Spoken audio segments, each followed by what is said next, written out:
also known as the Kissinger Report. It was done in 1974, declassified in 1989.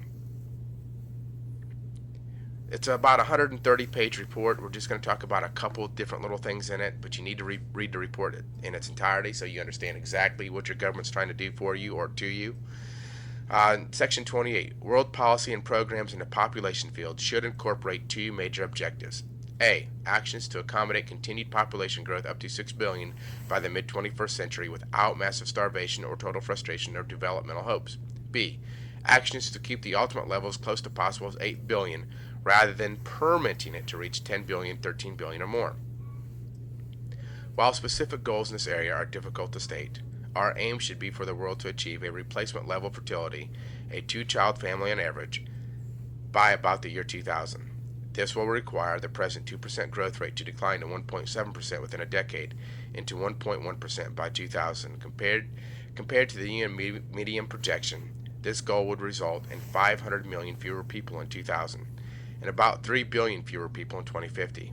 Attainment of this goal will require greatly intensified population programs. A basis for developing national population growth control targets to achieve this world target is contained in the World Population Plan of Action, which is part of this report. The World Population Plan of Action is not self-enforcing and will require vigorous efforts by interested countries, UN agencies, and other international bodies. To make it effective, the U.S. leadership is essential. So let's look at some of the topics they talk about in this report. Chapter 5, Implications on Population Pressure for National Security. They want to make sure we don't have too many people who could harm national security.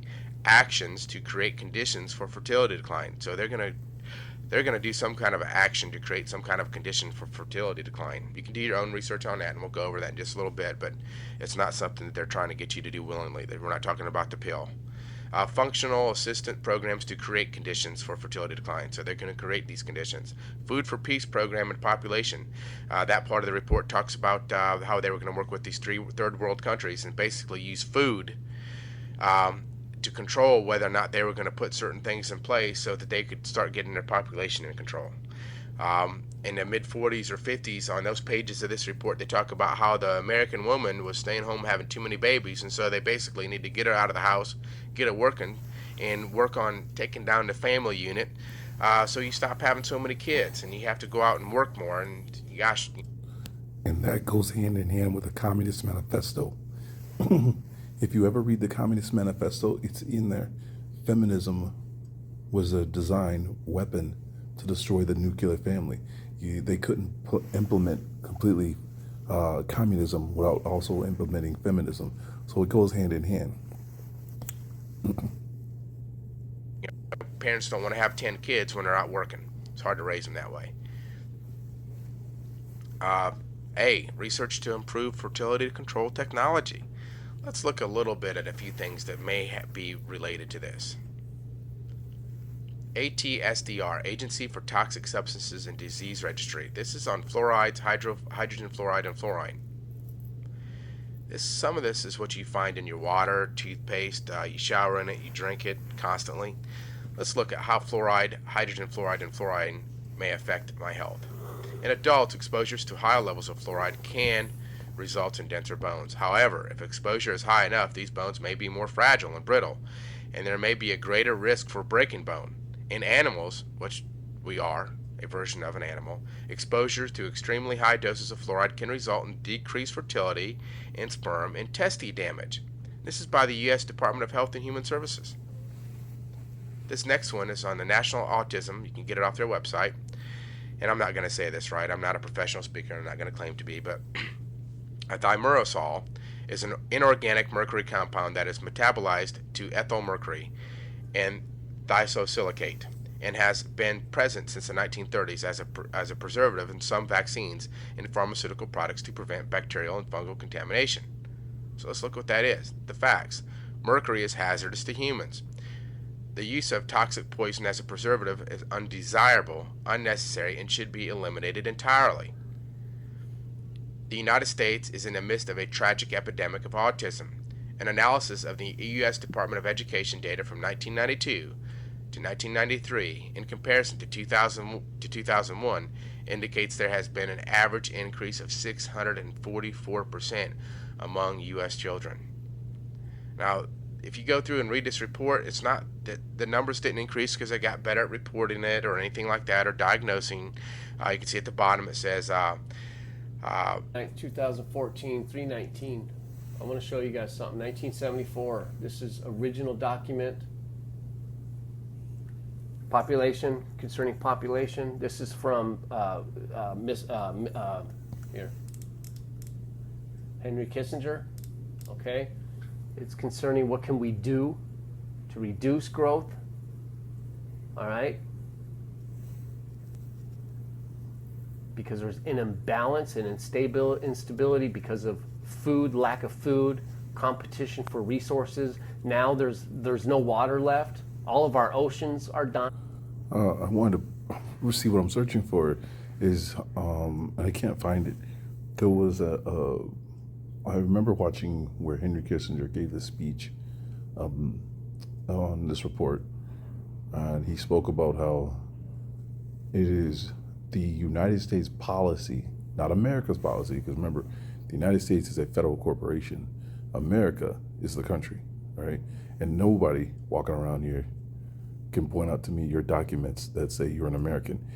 You don't have anything that says I am an American. Your passport says what? U.S. citizen. You are property of the United States federal government, not an American. So it's not America's policy. It's the United States federal corporation, the bankers, right? Foreign bankers policy to control the resources of third world countries. Because to me, it ties in with what we're seeing in South America, and as far as Venezuela, and it's going to be other nations down there. They've always done it. They're always doing it. You know, in Central America, might as well take South America now. They want their resources. No different than taking the resources from the Middle East, the oil. Venezuela has resources. It's said in their policy by Henry Kissinger, their main objection is to control the resources of third world countries. And don't think North America is not considered a third world country to the United States, right? The United States is taking its resources. Look at that company they found with Hillary Clinton, right? That mining for lithium company, where they're sending lithium up to Canada, and this is the Hillary Clinton's own corporation. They're taking lithium from like Utah and other places out west. They're sending it up to Canada and then selling it to Russia. But meanwhile, she's got this whole huge thing up her butt about Trump and Russia, which is it's all a joke. It's all theater because Trump and Hillary Clinton are cousins, and they were just fine until Trump ran for office. So it's a play between the both of them. Because once Trump's done with office, they'll be back to normal. I mean, you see that thing where what was it? What was the president that died? Carter, right? Carter dies. They're at it, Trump and Clinton are at the funeral, and they're chumming it up and having a good old time with a Barack Obama, and no one's supposed to catch it. Yeah, they're all on the same page. You don't understand. It's the elite versus the poor.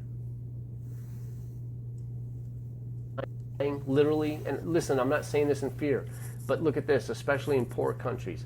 So in 1974, they're dealing with this, okay? Now, I want to show you something.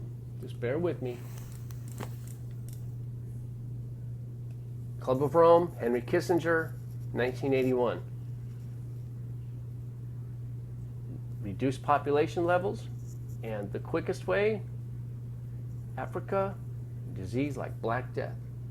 Can we say Ebola in Africa, talked about in 1981, and look, 2 billion people, they want to, that's their agenda. And what he's not doing, he's not reading right there, where he talks about El Salvador and was it El Salvador, the so-called ERC crisis, and the Persian Gulf, Latin America, South America. See, that's what I was talking about. I wanted that part right there, where he's going to where he explains these are the other places they're going to take down. They want their resources.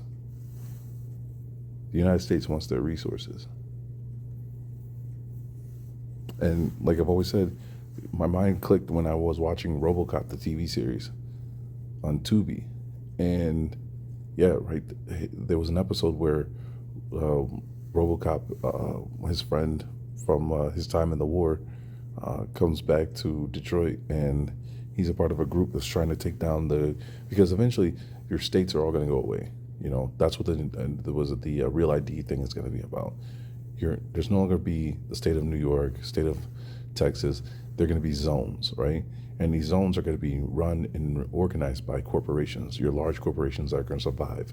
So let's say like Ford, right? Just using this example, Ford survives in Michigan. So it won't be Michigan anymore. It'll be the territory of Ford, right? And everyone that lives there will be, you know, how would you say it? They would be serfs to Ford Motor Company, right? They'll be the only job. If you go to school, it'll be because of Ford, you know, so on and so forth. So they come back and they're trying to overthrow the corporation that's running the city of Detroit at the time. And he explains what happens in South America and how they were down there trying to take the resources. And that's why I'm like, that TV show, I'm surprised they let that stuff even air still to this day, because it gives away so much. When you just watch it and you make notes and then you sit back and you look at the news and look at what's going on in our lifetime, you're like, this stuff was on a TV show. That's crazy.